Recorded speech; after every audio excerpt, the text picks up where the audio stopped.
نحمدہ و نصلی علی رسولہ الکریم اما بعد فاعوذ باللہ من الشیطان الرجیم بسم اللہ الرحمن الرحیم رب اشرح لی صدری ویسر لی امری واحلل عقدۃ من لسانی یفقہوا قولی آمین۔ اور آج کا ٹاپک سورہ المؤمنون کی آیات 1 تا 11 اور اس کے بعد سورہ الفرقان کی آیت 63 تا 77 ہے۔ پہلے ہم سورۃ المؤمنون کی آیات 1 سے 11 کو دیکھتے ہیں کہ اس میں اللہ تعالیٰ نے ایمان لانے والوں کی کون سی کوالٹیز بتائی ہیں۔ ایمان لانے والے کون ہوتے ہیں؟ میں نے آپ کو ایک اسائنمنٹ دی تھی پچھلی کلاس میں، جس میں اسلام کے بنیادی عقائد کے بارے میں بات کی گئی تھی۔ تو وہ بنیادی عقائد کہ ہمارے لیے کون کون سی چیزوں پر ایمان لانا ضروری ہے۔ توحید، رسالت، آخرت، اور زبان سے بھی الحمدللہ اقرار کرتے ہیں، عمل سے بھی اسے ثابت کرتے ہیں۔ تو ہم کون ہیں؟ ایمان والے مومن۔ تو ہماری کیا کوالٹیز اللہ نے بتائی ہیں؟ اب ہمیں دیکھنا یہ ہے کہ ان کوالٹیز کو اپنے اندر چیک کرنا ہے کہ یہ ہیں یا نہیں ہیں۔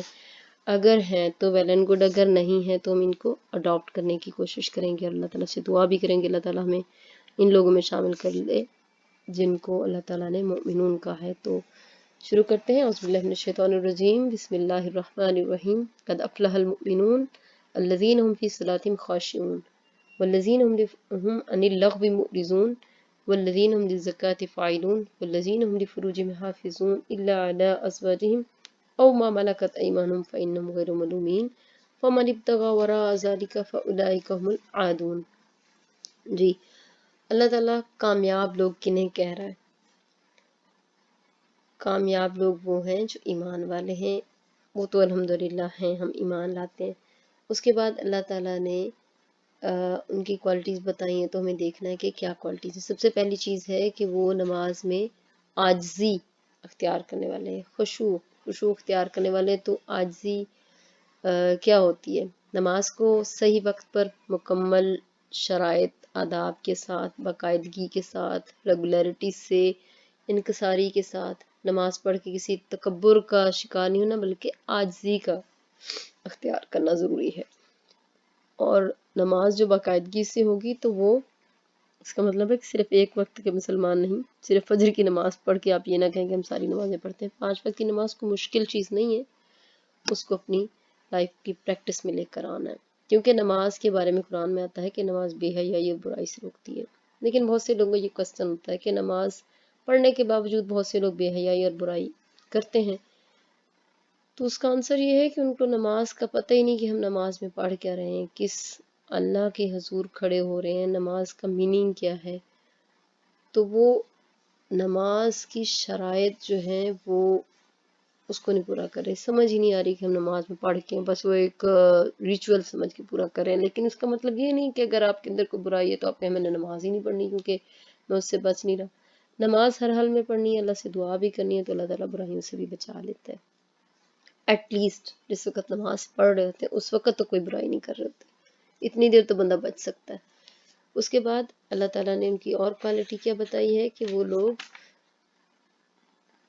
بیہودہ بات سے منہ پھیرنے والے ہیں، یعنی بے فائدہ بات، بے مقصد بات۔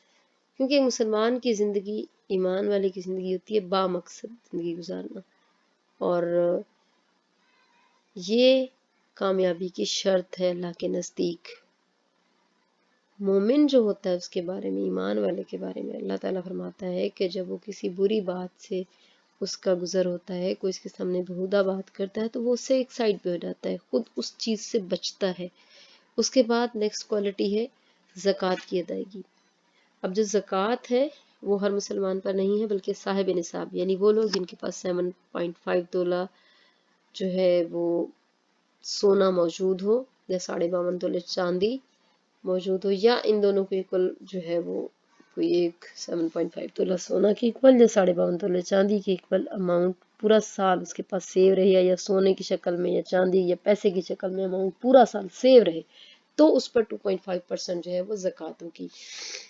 اب اس کے بعد اگلی جو ہماری کوالٹی بتائی گئی وہ یہ ہے کہ اللہ تعالیٰ نے کہا کہ وہ لوگ اپنی شرمگاہ کی حفاظت کرتے ہیں مگر اپنی بیویوں سے یا جن کے مالک وہ کنیز ہیں۔ کنیز کا دور کا جو تصور ہے اس وقت تھا جب یہ آیات نازل ہوئی تھی۔ آج کے دور میں کنیز کا تصور اس لیے نہیں ہے کہ جو ہم ڈیلی ویجز پہ یا منتھلی ویجز پہ اپنے نوکر یا نوکرانیاں رکھتے ہیں یا کام والے ہوتے ہیں، تو وہ ہمارے کنیزوں میں نہیں آتے، کیونکہ کنیز جو ہے وہ اس کو بیچنے اور خریدنے کا اختیار ہوتا تھا مالک کے پاس، تو اس لیے ان سے وہ سیکسول ریلیشن شپ جائز تھا۔ لیکن اب جو لیگلی سیکسول ریلیشن کی اجازت ہے وہ صرف بیوی سے ہے، اور نکاح جو ہے سنت میں ہے، اور انسان کو اللہ تعالیٰ نے بہت شرم و حیا والی اخلاق مخلوق بنایا، اور مسلمان کے لیے تو خاص طور پہ اس کے لیے بہت زیادہ اہمیت ہے۔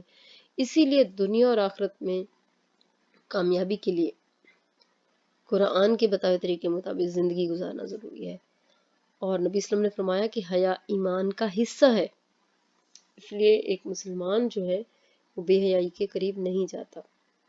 اس کے بعد اگلی کوالٹی کیا بتائی گئی کہ وہ لوگ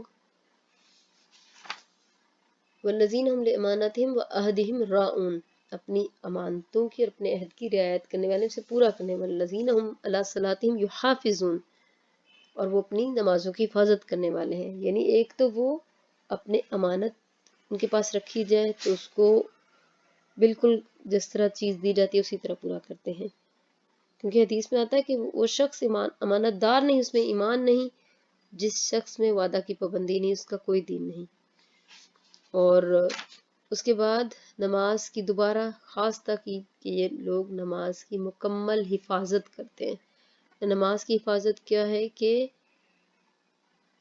بالکل وقت پر، ریگولیرٹی سے، اور انسان جو ہے مومن جب نماز پڑھتا ہے تو اس میں اس کے نفس کی بھی تربیت ہوتی ہے، اپنے آپ کو وہ بالکل باؤنڈ کر لیتا ہے، اس کی ساری پلاننگ نماز کی ٹائمنگ کے مطابق ہوتی ہے کہ کوئی بھی چیز ہے میری نماز کہیں مس نہ ہو۔ تو اللہ تعالیٰ نے ان لوگوں کے لیے کیا وعدہ کیا ہے کہ جن کے اندر یہ ساری کوالٹیز ہیں، الحمدللہ اگر ہمارے اندر یہ ساری کوالٹی ہیں تو پھر اللہ تعالیٰ ہمارے لیے کیا وعدہ کرتا ہے کہ اولئک هم الوارثون، یہ لوگ ہیں میراث حاصل کرنے والے۔ ورثہ کسے ملتا ہے؟ جب کسی کی ڈیتھ ہوتی ہے تو اس کے جو ڈیسینڈنٹس ہوتے ہیں، جو اس کے آل اولاد ہوتی ہے، ان کو ملتا ہے۔ تو اللہ تعالیٰ کہتا ہے کہ جن کے اندر یہ کوالٹی ہوگی نا وہ جنت کی میراث حاصل کریں گے، اس میں ہمیشہ رہیں گے۔ تو جنت کے ٹھیکیدار کون ہوں گے؟ جن کے اندر یہ کوالٹیز ہوں گے۔ یہ نہیں ہے کہ صرف آپ نے کلمہ پڑھا اور اس کے تقاضے ہی پورے نہیں کیے اور کہیں کہ ہم جنت میں چلے جائیں گے۔ کلمہ پڑھ کے اگر ہم ایمان میں ہمارے میں شک ہے، کہیں ہم اللہ کو